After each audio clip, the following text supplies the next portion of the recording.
नमस्कार, आदाब, जोहर।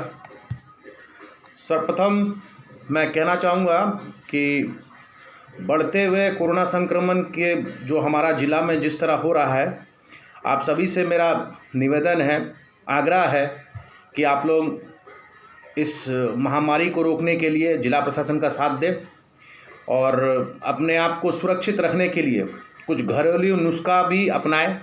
जैसे गरम हल्दी पानी पिया कीजिए, नींबू पानी गरम गरम करके सुबह सुबह हल्दी पानी पिया कीजिए, दूध पिया कीजिए, दूध में हल्दी डाल के, और भी अन्य जो है काढ़ा वड़ा है वो सब भी पिया कीजिए, जिससे आपका शरीर का इम्यूनिटी सिस्टम स्ट्रांग बनाया जा सके।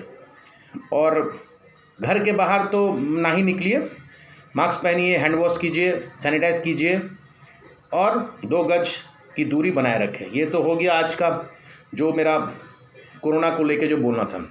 जिस मुद्दे पे मैं आज आया हूँ, आपको पता होगा कि कोरोना ये बंगाल में इलेक्शन ख़त्म हो गया है।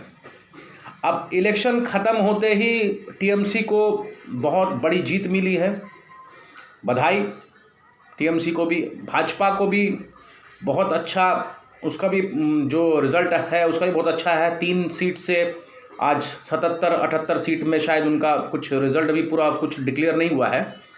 तो मैं दोनों ही पार्टी को बधाई देता हूं, टीएमसी को भी और भाजपा को। परंतु जिस तरह से बंगाल में जो अराजकता जो स्थिति जो अभी उत्पन्न हो गया है, जिस तरह से टीएमसी वालों के द्वारा, टीएमसी के कुछ गुंडों के द्वारा भाजपा के कुछ कार्यकर्ताओं को मारा भी गया है, उनकी निर्मम हत्या भी की गई है, कई कार्यालयों को जला दिया गया है, भाजपा के पार्टी ऑफिस को जला दिया गया है, दुकानें लूटी गई हैं, बहुत कुछ ऐसा हुआ है, बहुत लोगों को मारा गया है। साथ ही सबसे जो माने घटना जो माने निंदनीय है, एक महिला का मैंने सुना है कि उनका साथ में बलात्कार करके उनको मार दिया गया है। करीब 8 से 10 लोगों की जानें भी गई हैं चुनाव के बाद में ही। एक दिन में चुनाव का रिज़ल्ट 2 तारीख को आता है और 2 तारीख रात से लेकर 3 तारीख तक का समय में ही इतने सारे घटनाएं घट जाती हैं। ये बंगाल के लिए बहुत दुर्भाग्यपूर्ण है और ख़ास करके हम जैसे बंगाली लोगों के लिए भी ये बहुत बड़ा दुर्भाग्यपूर्ण है कि बंगाली होते हुए भी हम लोगों को आश्चर्य लग रहा है कि बंगाली लोग क्या होता है। बंगाली लोगों का जो चरित्र जो होता है, उनका जो कैरेक्टर होता है, वो बहुत ही सरल स्वभाव के माने जाते हैं बंगाली लोग। तो बांग्ला जो है, बांग्ला माने हमारा पश्चिम बंगाल, वो एक बहुत ही सरल जगह है। माने आदमी लोग वहाँ के बहुत सरल है, बंगाली लोग बहुत सरल होते हैं। ये जितने भी ये जो अराजकता फैला रहे हैं और ये जो हो रहा है, ये टीएमसी पार्टी का कुछ लोगों का देन है, जिसके चलते आज भारतीय जनता पार्टी के कार्यकर्ताओं पर हमला करके उनके घरों को तोड़ा गया, उनके बहुतों को मार भी दिया गया, उनके हत्याएं भी हुई हैं। मैं ये चीज़ जानता हूं कि पार्टी का कैडेट जो होता है, जो कार्यकर्ता होता है, चाहे वो किसी पार्टी का भी हो, कार्यकर्ता होता है और कार्यकर्ता को सम्मान मिलना चाहिए। आज मैंने एक पार्टी का गठन किया है, झारखंड जनता पार्टी। कल को मेरा ही पार्टी आएगा, मेरे भी कुछ कार्यकर्ता होंगे। तो ऐसे में आप अपने कार्यकर्ता या दूसरे पार्टी के कार्यकर्ता को अगर सम्मान नहीं दीजिएगा, तो मुझे नहीं लगता है कि राजनीति करने का आपका कोई अधिकार है।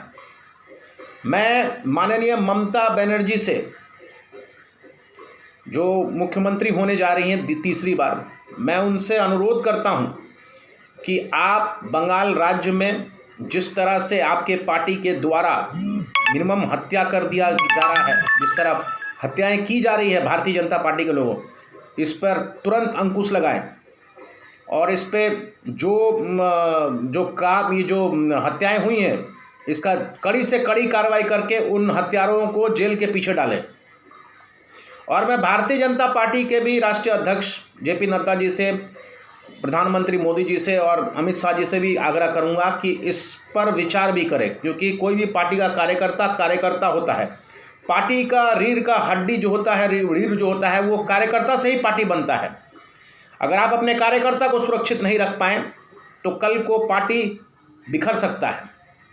जो भी घटना घटी है बंगाल में, झारखंड जनता पार्टी उसकी निंदा करता है, पूरा जोर निंदा करता हूँ, क्योंकि हम लोग कार्यकर्ता का सम्मान करते हैं।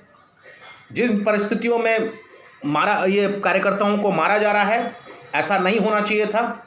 चुनाव 5 साल में एक बार होता है, आप चुनाव का सम्मान कीजिए। जो जीता है उसका भी सम्मान होना चाहिए, और जो जीतता है वो हारे हुए लोगों को सम्मान भी करना चाहिए। जो भी कांड हो रहा है, ये घटना बहुत ही दुखद है। मैं मारे गए सारे कार्यकर्ताओं के परिवार वालों का संवेदना व्यक्त करता हूं।